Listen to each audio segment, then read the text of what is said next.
광양제철소에서 폭발 사고가 났습니다. 현장 근로자 5명이 다쳤고 큰 폭발음과 시뻘건 화염으로 인근 주민들이 한때 불안에 떨었습니다.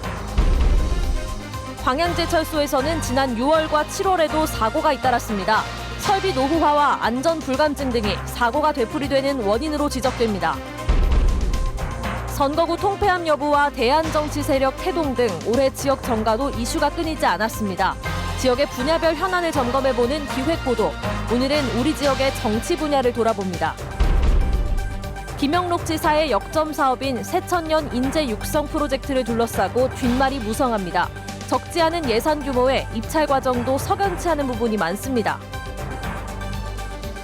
시청자 여러분 안녕하십니까? 화요일 밤 여수 MBC 뉴스데스크. 조금 전 전국 네트워크로도 전해드린 광양의 폭발 사고 소식으로 시작합니다. 폭발이 발생한 지점은 바로 광양제철소 내 발전 연구 설비였습니다. 마치 포탄이 발사되는 듯한 광경에 많은 시민들이 불안에 떨었는데요. 현장 근로자 5명이 중경상을 입었습니다. 조희원 기자가 보도합니다. 갑자기 폭발 잔해가 하늘로 치솟아 오르더니 시뻘건 화염과 함께 연기가 피어오릅니다. 폭탄이 터진 것처럼 버섯 모양의 검은 연기가 솟구치고 큰 폭발음과 함께 폭발 잔해물이 하늘 높이 궤도를 그리며 날아갑니다. 잠시 뒤엔 연쇄 폭발이 이어집니다.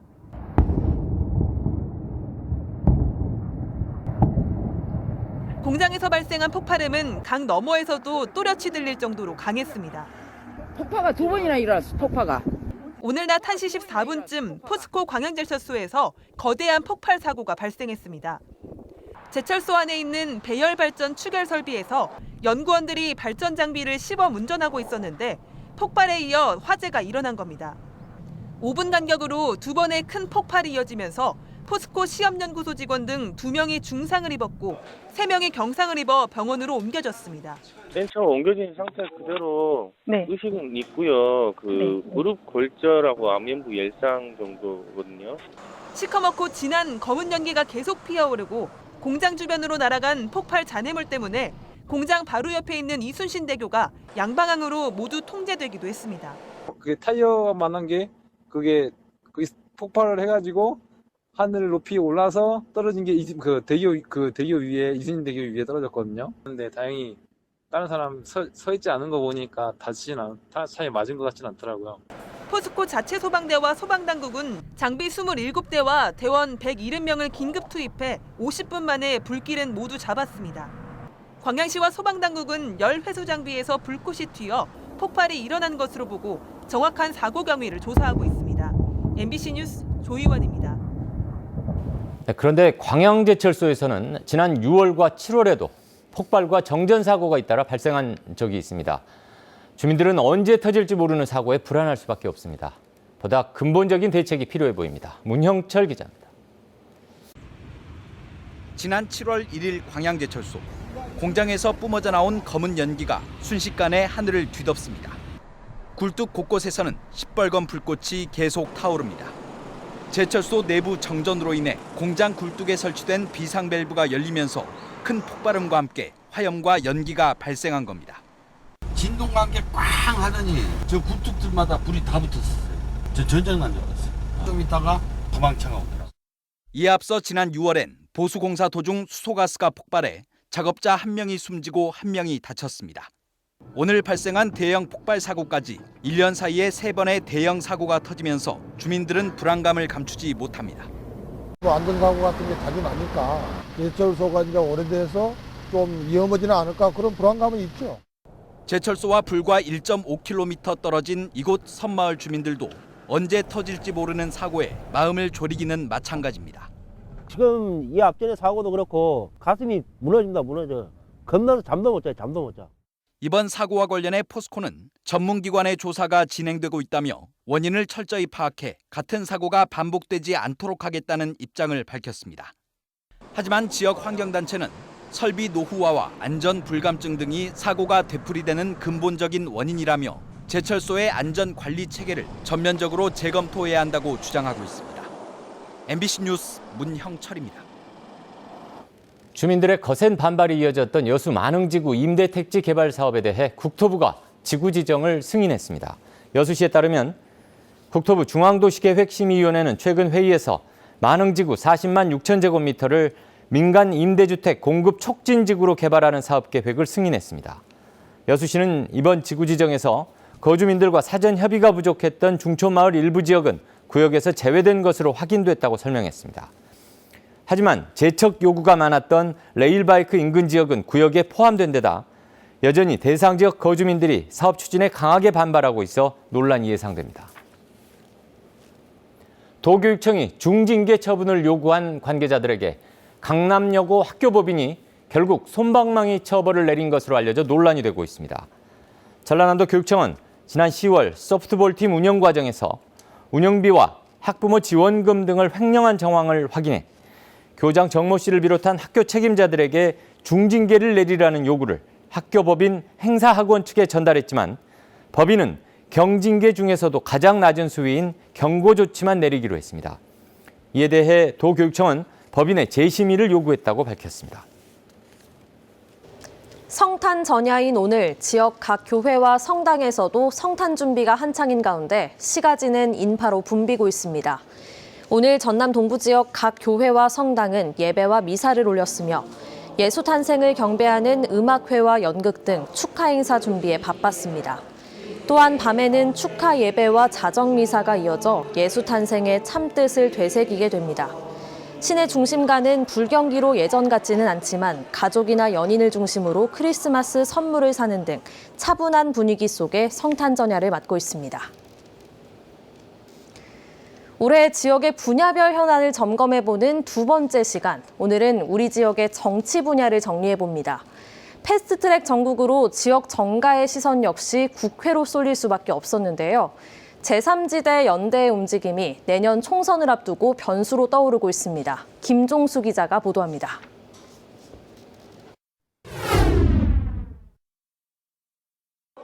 올해 지역 정가 역시 국회 선거법 개정안에 촉각을 곤두세웠습니다.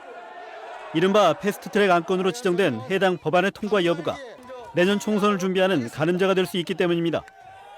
흐름을 볼 때 현행 지역구 유지가 가능할 것이라는 전망이 나오면서 통폐합 대상 지역구의 입 후보자들은 안도의 숨을 내쉬고 있지만 선거구 획정까지 적지 않은 시간이 필요한 데다 선거 때마다 반복되는 늑장 사태로 유권자들의 피로도가 쌓여가고 있다는 지적입니다.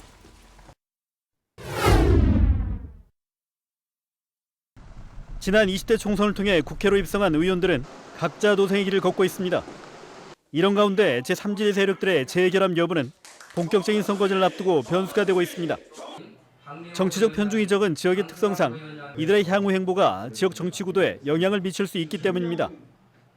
그러나 기존 정치의 염증을 느낀 유권자들이 새로운 선택을 했던 지난 총선과 달리 지역 내에서 입지를 다져온 후보군들의 속속 윤곽을 드러내면서 선거 결과를 예측하기 힘들다는 평가도 나오고 있습니다. 이와 함께 기존 정치 세력들의 성찰과 반성을 요구하는 목소리도 점차 높아지고 있습니다. 기득권을 또 계속 지켜나가기 위해서는 또 다른 정책들을 내놔야 될 것이고 그게 실제로 이루어질 수 있는 그런 것들이 돼야 되겠죠. 그래서 또 시민단체는 그 정책에 대한 평가를 철저하게 해야 되고. 지난 지방선거에서 여당의 승리는 예측 가능한 성과였습니다. 촛불 종국에 이어 여당의 상승세가 이어지다 보니 지자체장은 물론 의회 역시 대부분 여당으로 꾸려졌습니다. 이런 가운데 최근 여당 소속 일부 도의원들의 도덕적 해이가 불거지면서 의회의 견제 역할이 무의미해졌다는 지적도 나오고 있습니다. 게다가 농민수당을 둘러싸고 군소정당과 타협점을 찾지 못한 채 일방 통행을 이어가면서 균형추가 무너지고 있다는 비판도 이어지고 있습니다. 도의회의 안일한 태도와 여당의 독식 체제 때문이라고 생각합니다. 도의원들의 자정 회복을 위해 도의회 전체와 민주당 전남도당의 강력한 쇄신 노력이 필요하다고 봅니다. 이런 가운데 기초의회 행보는 사뭇 달랐습니다. 굵직한 내년 예산들에 대해 막판 제동을 걸면서 집행부를 긴장시켰고 지자체 사업 추진에 독주를 막기 위해 첨예한 날을 세우면서 의회 본연의 역할에 다가섰다는 평가를 받고 있습니다. 내년 총선을 앞두고 유권자가 뽑은 일꾼들의 역할론이 또다시 강조된 올 한 해. 이들의 책임과 의무를 바라보는 지역민들의 정치적 갈증이 내년에는 풀릴 수 있을지 주목됩니다. MBC 뉴스 김종수입니다. 전남 관광의 컨트롤타워 역할을 하게 될 전남관광재단이 내년 출범할 수 있을 전망입니다. 전라남도에 따르면 행안부 지방출자 출연기관 설립 심의위원회는 풍부한 관광자원에 비해 관광산업 인프라와 경쟁력이 열악해 관광산업의 체계적인 개발과 통합 마케팅을 추진할 전담 조직의 필요성이 인정된다며 전남관광재단 설립을 조건부 의결했습니다. 전남도는 이번 행안부의 결정에 따라 내년 1월부터 재단 설립을 위한 정관을 마련하고 법인 등기 절차를 밟고 7월 1일 재단을 출범시킬 계획입니다. 네, 올해 초부터 김영록 전남지사가 챙겼던 새천년 인재육성 프로젝트로 잇따라 해외 연수가 추진되고 있습니다. 하지만 투입되는 예산이 이해하기 어려울 만큼 많은 데다 입찰도 매끄럽지 않아서 뒷말을 낳고 있습니다. 문현철 기자가 취재했습니다. 전남인재육성재단이 해외 연수를 실시합니다. 전남의 농업인과 식품 분야 종사자 등 4개 분야 20명씩 모두 80명을 선발했습니다. 이름하여 글로벌 리더스 현장 연수. 김영록 지사의 역점 사업인 새천년 인재육성 프로젝트의 일환입니다. 청소년과 대학생 장학 사업을 수행하는 전남인재육성재단이 성인을 대상으로 해외 연수를 진행하는 건 전례가 없습니다. 이 사업 이전에는 인재육성 재단 자체가 장학금 지급 사업하고 청소년 육성 사업 4개 사업인가 과정도 하고 나머지는 다 장학금 사업에.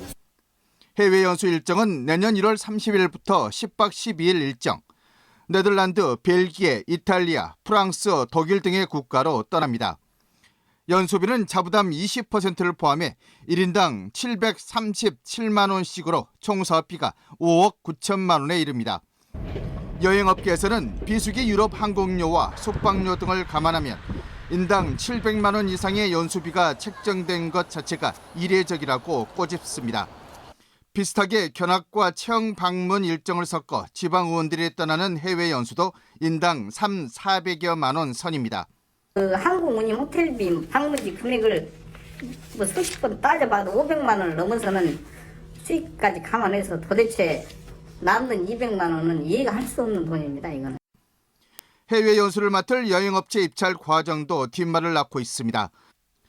평소 이용자가 많지 않은 전남인재육성재단 홈페이지 등을 통해서만 입찰 내용을 공개한 겁니다.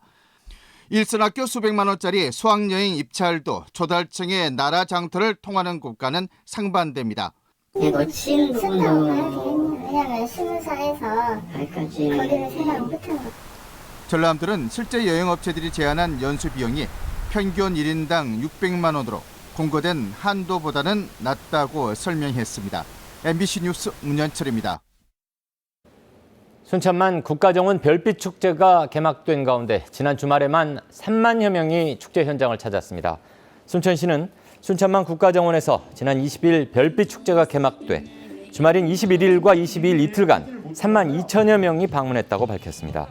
순천시는 크리스마스 시즌에 맞춰 오늘과 내일 젊은 층과 어린이 관람객들을 위한 퍼포먼스 공연 등을 펼치고 올해 마지막 주말에는 미니 그림책 콘서트를 개최합니다. 여수의 한센인 정착촌 주민들과 대기업 그리고 지자체가 함께 수상태양광 사업과 마을 재생 사업을 추진합니다.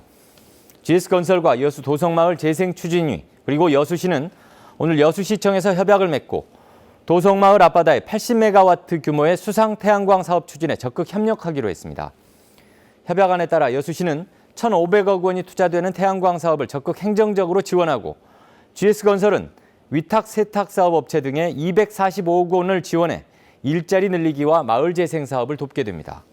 지난 2017년부터 사업을 추진해온 마을 주민과 GS건설은 최근 사업을 반려했던 여수시와 의견 조율을 거쳐 오늘 협약에 이르게 됐습니다. 계속해서 희망 2020 나눔 캠페인에 성금을 보내주신 분들입니다.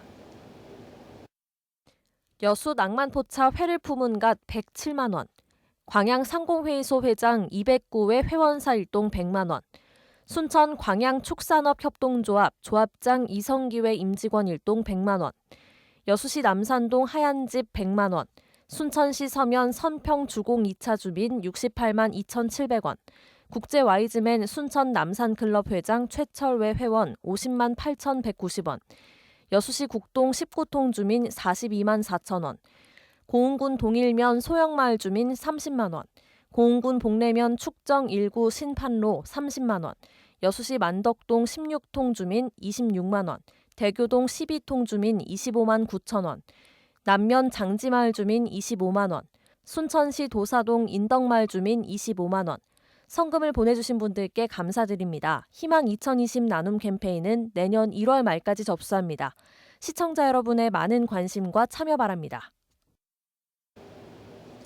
2019학년도 전남 지역 특성화고의 신입생 확보율이 81%에 그친 가운데 학교마다 신입생 확보에 사활을 걸고 있습니다. 전라남도 교육청에 따르면 지난 2019학년도 전남 지역 특성화고 신입생 정원은 5,328명이었지만 4,326명이 입학하는 데 그쳐 신입생 확보율이 81%에 머물러 2015학년도 94%에 비해 13%포인트 감소했습니다. 도내 특성화고들은 공무원 합격자와 기업체 취업률을 대대적으로 홍보하면서 신입생 확보에 총력전을 펴고 있습니다.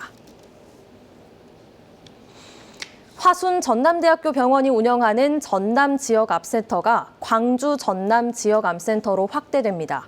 전라남도에 따르면 화순 전남대병원은 내년부터 전라남도와 광주시가 통합한 광주 전남지역암센터로 재지정받아 운영할 예정입니다.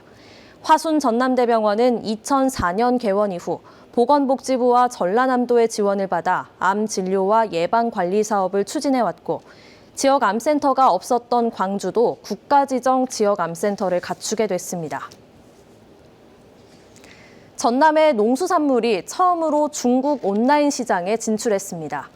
전라남도는 지난 9월 중국 최대 온라인 패션몰인 한도이서와 전남 농수축산물의 판매를 위한 업무 협약을 체결한 이후 처음으로 오늘 조미김 1컨테이너가 중국 수출길에 올랐다고 밝혔습니다. 전남도는 이번 수출을 계기로 한도이서의 중국 전용 온라인몰과 티몰, 타오바오 등 온라인 판매 채널에서 중국인들이 선호하는 전남 농수산물을 계속 발굴해 중국 온라인 시장을 공략할 계획입니다. 순천시가 농축산식품부의 남해안권 발효식품 산업지원센터 건립 공모사업에 최종 선정됐습니다. 전라남도는 이번 공모사업 선정에 따라 오는 2022년까지 사업비 100억 원을 들여 순천시 미생물센터 일원의 센터 건립을 포함한 인프라 구축을 마무리하고 매실과 녹차 등 남해안권 주요 농산물을 활용한 발효차, 발표액상 음료류 연구 개발에 착수할 계획입니다. 전라남도는 발효식품의 시장 규모가 2017년 기준 12조 3천억 원에 이르는 등 계속 확대되고 있는 추세 속에서 국내 발효식품 산업의 허브 역할을 할 수 있을 것으로 기대하고 있습니다. 여순 사건을 바로 알리기 위한 전문 역사 해설사들이 처음으로 배출됩니다. 여순 10.19 특별법 제정 범국민연대는 일기 수료자 42명이 지난 9월부터 4개월 동안의 교육과정을 마치고 오는 26일 첫 수료식을 갖는다고 밝혔습니다.